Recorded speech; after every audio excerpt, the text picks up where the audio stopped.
لیکن آغاز میں بات کرنا چاہوں گا بھارت کی وہ فاسٹسٹ گروئنگ اکانومی جس کو کہا جا رہا ہے، بہت زیادہ معاشی ترقی جو بھارت میں ہو رہی ہے، شاید وہ وجہ تو نہیں کہ امریکی صدر نے بھارت میں دورہ کرنے کو ترجیح دی، اور جس طرح سے بھارت 2013 میں سب سے بڑا اسلحہ فروخت کرنے والا ملک بن گیا تھا امریکہ بھارت کے اندر، حتیٰ کہ اسرائیل، فرانس اور روس سے بھی زیادہ، کیا وجوہات ہو سکتی ہیں؟ میں آپ کو بتاؤں جاپنیز اور انڈین ڈیلیگیشن کی ایک ملاقات ہوئی بھارت اور جاپان کے درمیان معاشی ترقی کو پروموٹ کرنے کے لیے۔ یہ جو میں آپ کو ڈیولپمنٹ بتا رہا ہوں یہ نریندر مودی کے وزیر اعظم بننے کے بعد، یعنی پاکستان میں نئی حکومت کو بنے ہوئے 19 یا 20 مہینے ہو گئے، جبکہ بھارت میں نریندر مودی کو وزیر اعظم بنے ہوئے 8 یا 9 مہینے ہوئے ہیں۔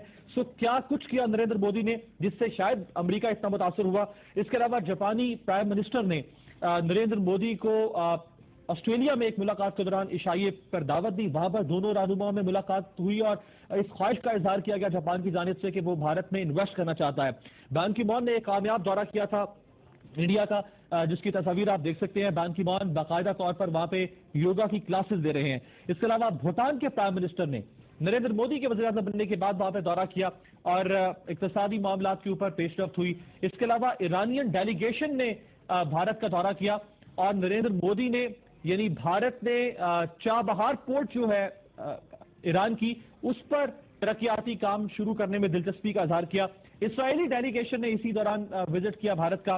اس کے علاوہ سنگاپور کا ایک وفد جو ہے وہ نریندر مودی سے ملا اور سنگاپور نے بھارت کے اربن ڈیولپمنٹ میں کنٹریبیوٹ کرنے کے لیے خواہش کا اظہار کیا۔ Deputy prime minister of Poland انہوں نے بھارت کا دورہ کیا۔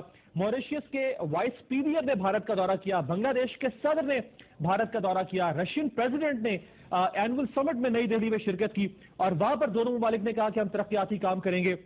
اس کے علاوہ ساؤتھ افریقہ کے فارن منسٹر نے بھارت کا دورہ کیا۔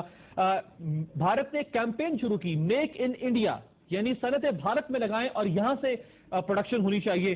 اسی میک ان انڈیا کیمپین کے تحت ساؤتھ کورین ڈیلیگیشن سے ملاقات ہوئی بھارتی ڈیلیگیشن کی، اور ایک جو سروے آیا جس میں دنیا کے ان لیڈرز کے بارے میں یہ بات کی گئی جو ٹاپ پرفارمنگ ہے، جنہوں نے دنیا میں بہت اچھا پرفارم کیا ہو، ان میں نریندر مودی جو ہے وہ ہمیں دوسرے نمبر پر نظر آئے۔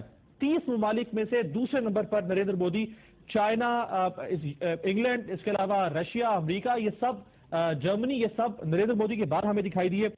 گلوبل پرسیپشن انڈیکس جو ہے اس میں انڈیا پہلے نمبر پر نظر آیا ہمیں۔ 4th انڈین عرب پارٹنرشپ کانفرنس ہوئی، یعنی عرب ممالک جو ہیں وہ بھی بھارت کے ساتھ اقتصادی معاملات میں دلچسپی لے رہے ہیں۔ انڈیا نے نیپال کو ایک گفٹ کیا، ایڈوانس لائٹ ہیلی کاپٹر مارک 3 جو شاید ماڈل ہے۔ اس کے علاوہ نریندر مودی نے آسٹریلیا کا وزٹ کیا، یہ بھی بڑا کامیاب وزٹ تصور کیا گیا نریندر مودی کا، اور یہ پہلے سربراہ مملکت ہیں انڈیا کے جنہوں نے آسٹریلین پارلیمنٹ میں جا کے خطاب کیا۔ G20 کا بھی بھارت رکن ہے، برکس فیملی کا ممبر ہے بھارت، اور انجیلا مرکل جو ہیں جرمن چانسلر، انہوں نے 2 بار اس خواہش کا اظہار کیا کہ نریندر مودی جرمنی کا دورہ کریں۔ اور میں آپ کو آخر میں بتاؤں جس کو دیکھنے کے بعد کچھ شرمندگی تو محسوس ہونی چاہیے ہمیں، یعنی پاکستان 2014 میں 21ویں صدی میں آج ڈومیسٹک گیس چولہے کے لیے گیس کو ترس رہا ہے، بجلی نہیں ہے، لیکن بھارت نے دنیا کی پہلی CNG ٹرین بنا لی ہے۔ دنیا کی پہلی CNG ٹرین بھارت نے بنا لی ہے جو چنئی میں بنی ہے، لیکن پاکستان جو ہے وہ آج گیس کے لیے چولہے ٹھنڈے ہو رہے ہیں اور پاکستان بجلی کے لیے رس رہا ہے۔ سو یہ ایک ڈیولپمنٹ ہمیں نظر آتی ہے نریندر مودی کے 8-9 مہینے کے اقتدار میں۔ کیا اس نے متاثر کیا امریکی صدر کو، یا کچھ اور وجوہات ہو سکتی ہیں؟ اس پہ ہم بات کرتے ہیں۔